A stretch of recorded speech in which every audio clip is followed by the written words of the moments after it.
What would you do if the man your mother married stood in a lawyer's office, looked you straight in the eye, and said, "She gets nothing. I made sure of it." That's how I found out I'd been erased from my own mother's will. My name is Vanessa.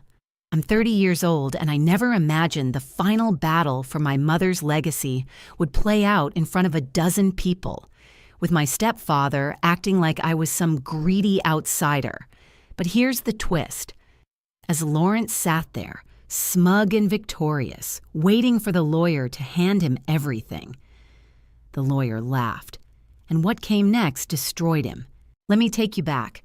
My mother, Margaret Taylor, passed away 3 weeks ago. Pancreatic cancer. It happened fast, too fast. She was my world. A tech visionary, a self-taught coder who built a cybersecurity empire from scratch.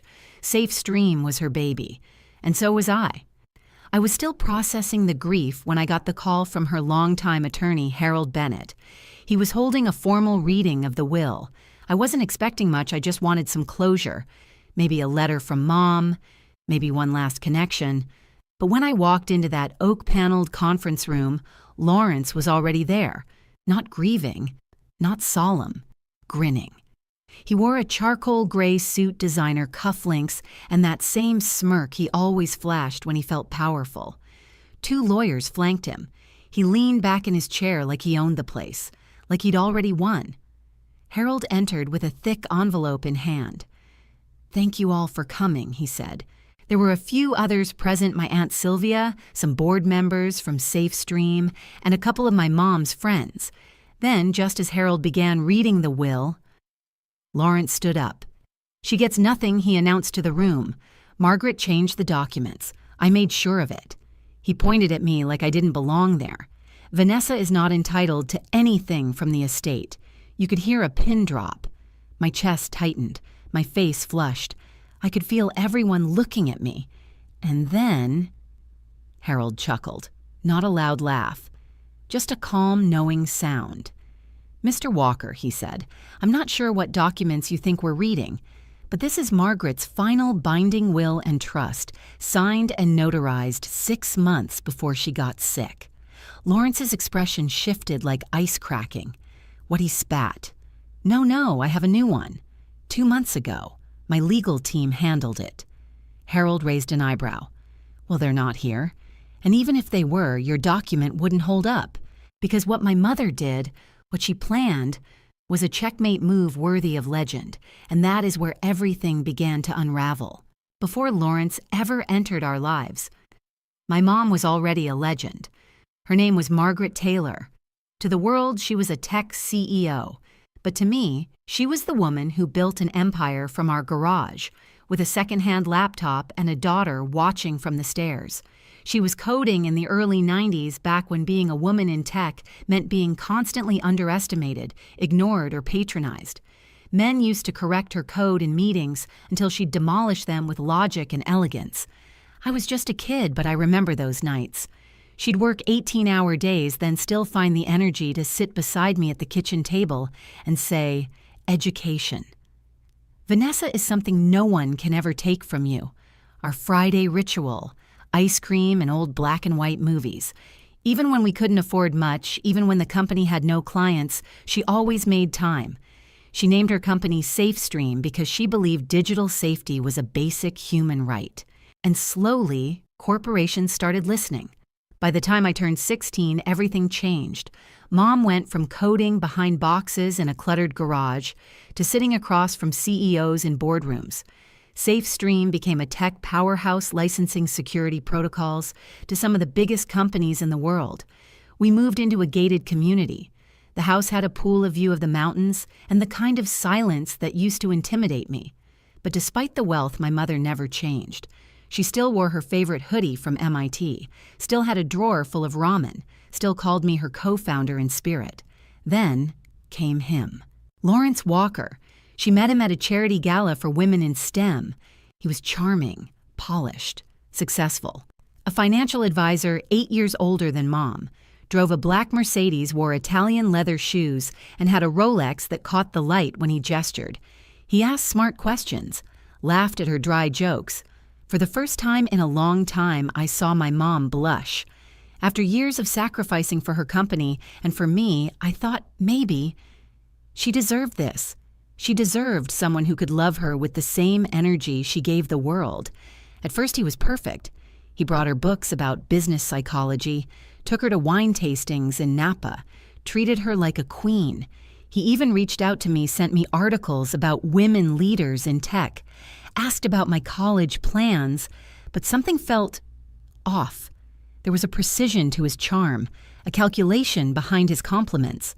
One day, I caught him walking through our house alone, running his fingers along the frame of a painting, not admiring it, evaluating it. He noticed me watching and smiled, but his eyes didn't smile back. I told Aunt Sylvia what I saw. She brushed it off. "You're being protective. Your mom deserves to be happy." So I silenced my gut, ignored the unease, and when he proposed just 6 months after they met, Mom said yes. I tried to smile, tried to celebrate, but in my chest, something cracked. Their wedding was extravagant.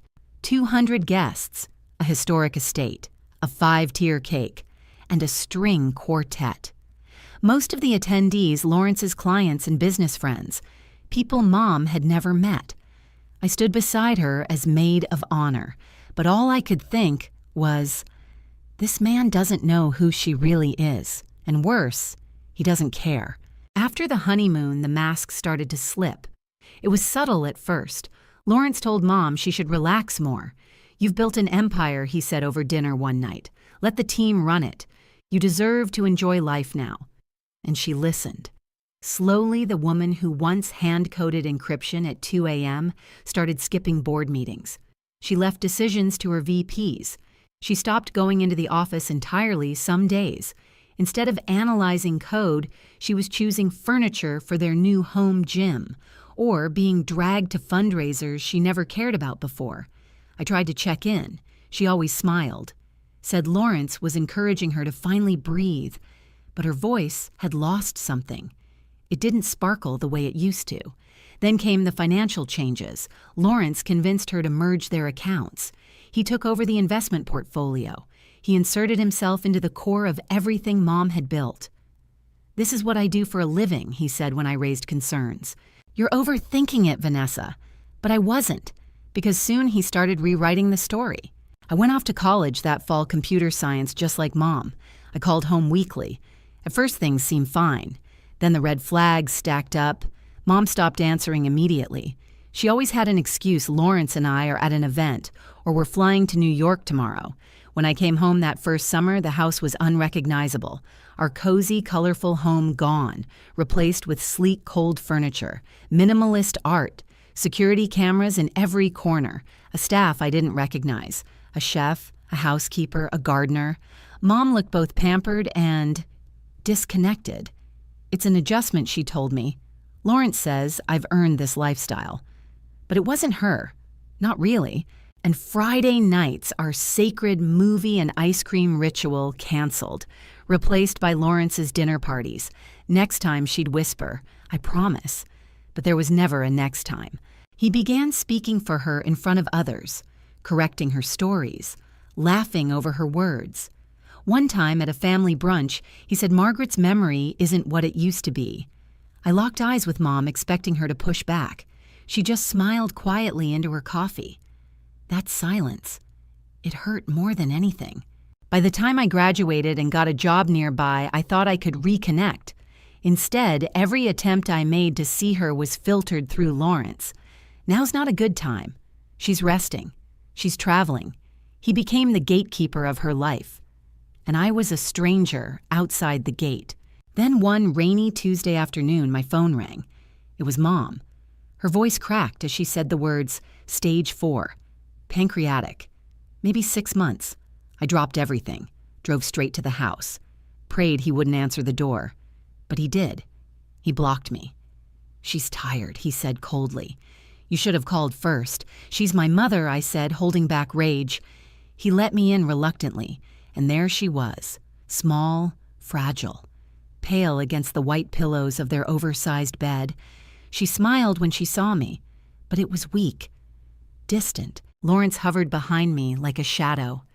"The doctors are optimistic," he said before she could speak. "We're flying to Houston next week. Every time I tried to talk about her care plan, he shut it down. We have the best oncologists in the country," he snapped.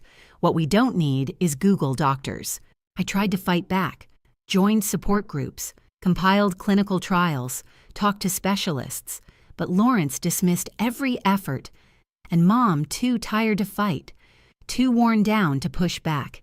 He controlled her meds, her schedule, her visitors, even her voice, but I wasn't going to let him win completely, so I found ways in. I came early. Before he got back from his morning workouts, snuck in through the side gate, brought her breakfast, sat on the bed and just talked. And slowly, I got pieces of her back. We laughed. We cried. We remembered. One morning she looked at me, eyes full of pain but fierce as ever, and said, "Trust Harold. No matter what Lawrence says, trust him." And then she looked toward the door. His car had pulled in. She changed the subject, just like that. The day of the will reading, I woke up numb. It had only been 3 weeks since Mom passed.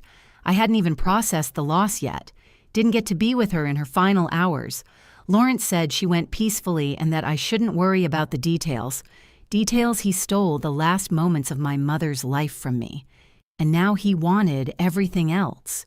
When I arrived at Harold Bennett's law office, the room was already full. Aunt Sylvia, some of Mom's oldest friends, a few board members from Safe Stream, even her college roommate, Patricia. Lawrence walked in last, flanked by 2 lawyers, sharp suits, smug eyes. He didn't say a word to me, didn't even look in my direction. He sat across the room, whispered to his advisors, and smirked. And just like that, the reading began. Harold opened with the basics: scholarships to Mom's alma mater, a painting to Aunt Sylvia, first editions to the local library. Each item came with a personal note. Mom had thought of everything. Even the smallest gifts carried meaning.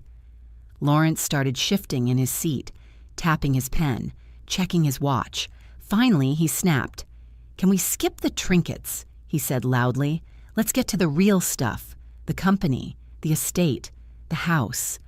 The room went quiet. Even his own lawyers looked uncomfortable. Harold remained calm.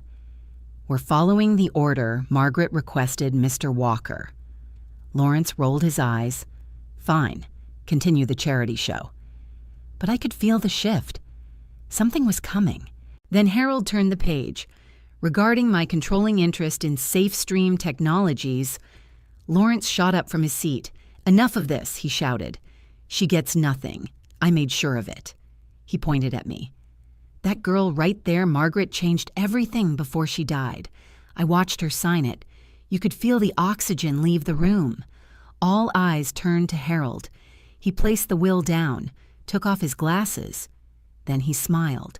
"Mr. Walker," he said, calm as ever, "I don't know what you believe you saw, but what I have here is Margaret Taylor's final and only valid will and trust, signed and witnessed 6 months before her diagnosis." Lawrence's face twisted. "That's a lie," he snapped. "My lawyers." "Not present," Harold interrupted. "And even if a later document exists, it doesn't change what truly matters." Then he pulled out a second folder, and what he said next shattered Lawrence completely. "This," Harold said, "is the Margaret Taylor Living Trust, established 14 months ago before your marriage. It includes the majority of her estate, her 70% ownership in SafeStream, her $15 million portfolio, the family home, and all personal assets." Lawrence froze. His eyes darted toward his lawyers. They said nothing. Harold continued. "The trust is irrevocable, cannot be modified, cannot be reversed. Margaret transferred all assets during her lifetime, anticipating exactly this situation. I couldn't breathe. I had no idea she'd done this." Lawrence stammered. "She never told me. She would have told me." Harold didn't flinch. She didn't have to. These were her separate assets. California law allows her to do so without your consent as long as they were acquired before marriage and kept separate. Who's the beneficiary? Lawrence demanded. Harold looked directly at me. Vanessa Taylor. I didn't know whether to cry or scream. My mom, my brilliant, powerful mom, had seen through him all along. She knew, and she protected me even when she couldn't say the words out loud. Lawrence's voice cracked. This is illegal. This is manipulation. No court will uphold this. Harold leaned forward. Margaret anticipated that too. The trust includes a litigation deterrent clause. Any challenge results in complete disinheritance. That means your $800,000 in joint property. The Tahoe house all gone. If you fight this. The room was dead silent. Lawrence looked like he'd been sucker punched. Then Harold dropped the final bomb. The trust includes a $500,000 one-time payment to Mr. Walker, described by Margaret as a gesture of appreciation for companionship during our time together. Someone in the room actually gasped. It was like watching a chess game where the queen sacrifices and then wins in the next move. My mom didn't just win. She obliterated him. And yet, Harold wasn't done. He looked at me and said, "Your mother prepared letters for you. One for today, others for later milestones. She wanted you to have them." In her own words. He handed me the first envelope. My hands shook as I held it. Even now, even in death, Mom was still thinking 5 steps ahead. Lawrence left that room like a man on fire. He didn't say goodbye, didn't shake hands, didn't look at me. He just stormed out, his lawyers scrambling behind him. But it wasn't over. Not yet. Because when someone like Lawrence loses control, he doesn't retreat. He lashes out. Within the week, his attorneys filed a formal challenge to the trust. The claim that my mother was not of sound mind when she created it. But Harold was 10 steps ahead. Mom had met with him months before her diagnosis. She'd planned everything with surgical precision, and she'd documented it all. Journals, emails, video logs, even a log of Lawrence's increasingly controlling behavior. Then came the real weapon, the private investigator. Turns out Margaret had quietly hired someone months before the trust was established. She knew something was off, and what he uncovered, chilling.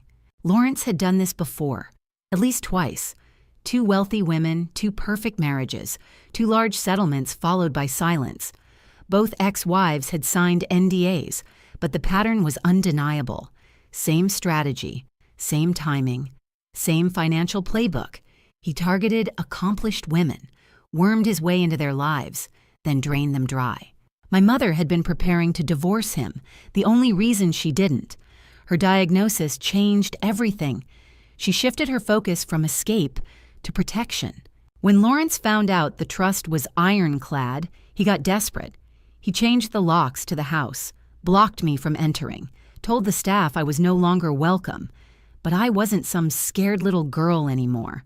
With Harold's help and a court order, we returned. Me, Harold, a locksmith, and a sheriff's deputy. Lawrence answered the door in a crumpled robe, eyes bloodshot fury boiling just under the surface. "What is this?" he barked. The deputy calmly explained, "I'm here to enforce trust access. Miss Taylor has legal authority to collect her mother's personal items." He laughed, mocked us. "Take whatever junk you want. It's all worthless now anyway." But it wasn't junk. It was Mom. We walked through the house. Her scent was gone, her warmth erased, all replaced with cold marble chrome accents and art that didn't belong.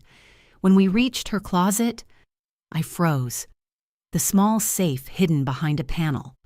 Wide open. Empty. "My grandmother's wedding ring was here," I said, my voice sharp. Lawrence shrugged. "Never saw it.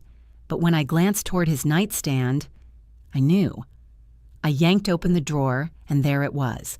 A leather pouch, inside jewelry, my mother's brooches, her locket, the ring. "You stole this." Lawrence lunged. He actually lunged at me. The deputy was faster, pinning him back before he could reach me. And then Lawrence exploded. "You're just like your mother, arrogant, self-righteous. You think you're so clever, but she was nothing before me." Nothing, he kept yelling as they dragged him back. ranting about how he endured her, how he deserved everything, how he played the long game. Every word on record. The court hearings after that were a formality.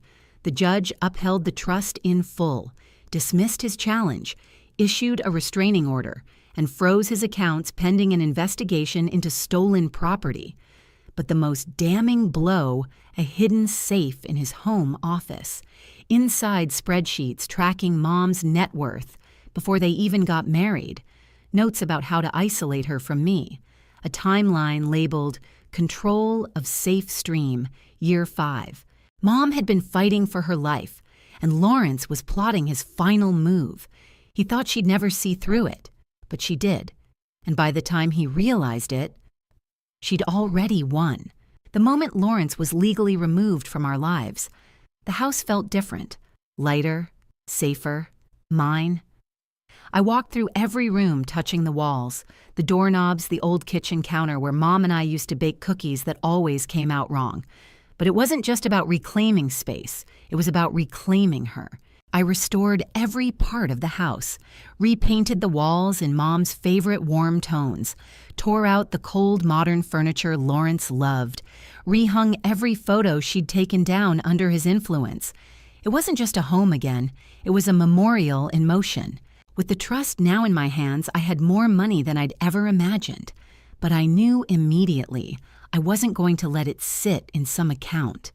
Mom didn't build SafeStream to get rich. She built it to protect people, to break barriers, to prove a woman could build a tech empire from a garage with a daughter at her side. So I honored her legacy the way she would have wanted. I launched the Margaret Taylor Foundation for Women in Technology. It funds scholarships, mentors young women in coding, and helps girls from underrepresented backgrounds start their own tech ventures just like Mom did. Harold helped me set it up. I've worked with a lot of clients, he said one day, but your mother was one of the few who truly thought 30 years ahead. Now so do I. SafeStream continued to thrive under the leadership team Mom put in place. I joined the board not as a figurehead but as a force. I kept my own job in cybersecurity not to prove anything to the world, but to prove to myself that I could build something too. Every week I met with girls funded by the foundation, and every time one of them told me I didn't think I could do this until I heard about your mom, I felt her legacy bloom all over again. Then one evening, Harold called me. "I have something for you," he said. A final letter. Mom had written it to be delivered exactly 1 year after her passing. I opened it alone, sitting in her favorite reading chair. The lamp was warm. The house was quiet. And then, her words found me. My dearest Vanessa. If you're reading this, it means a year has passed. The grief is still there, but so is your strength. I didn't tell you everything because I needed to protect you, not just legally, but emotionally. If you'd known about the trust, you would have tried to stop me. And that could have put everything at risk. But you need to know something very clearly. You were right about Lawrence from the beginning. Your instincts have always been sharper than mine in matters of the heart. Don't doubt yourself. Ever. I may be gone. But everything I was, I see in you. Not the business, not the money, but the clarity, the courage, the soul. Carry it forward. That's my real legacy. All my love, Mom. I held the letter to my heart, and for the first time in over a year, I didn't cry out of grief. I cried out of gratitude, Lawrence. His case crumbled. The courts not only upheld the trust, but ordered him to return or pay for every item he stole. He was blacklisted from multiple financial firms. Last I heard, he'd left California. But even that, Mom planned for it. She funded a private investigator to build a confidential database documenting his tactics shared discreetly with women's groups and private financial advisors. If he tries this again, someone will already know who he is. Mom didn't just beat him, she neutralized him, for good. 1 year to the day of her passing, I held a celebration, not a funeral. Her friends came, her colleagues, her coders, her students. We laughed. We shared stories. We cried, but not from sadness, from awe. Because Margaret Taylor wasn't just a CEO. She was a warrior in silence. And in the end, she taught me this. Sometimes the strongest moves are made in stillness. Sometimes silence wins. And sometimes the people who look the most underestimated are playing a game no one else even sees. Have you ever trusted someone who turned out to be a fraud or had to stand your ground against a manipulator? Share your story in the comments below. If this story moved you, helped you, or gave you chills, please like, subscribe, and send it to someone who needs to hear it. Because betrayal can feel like the end. But sometimes it's just the beginning of your power.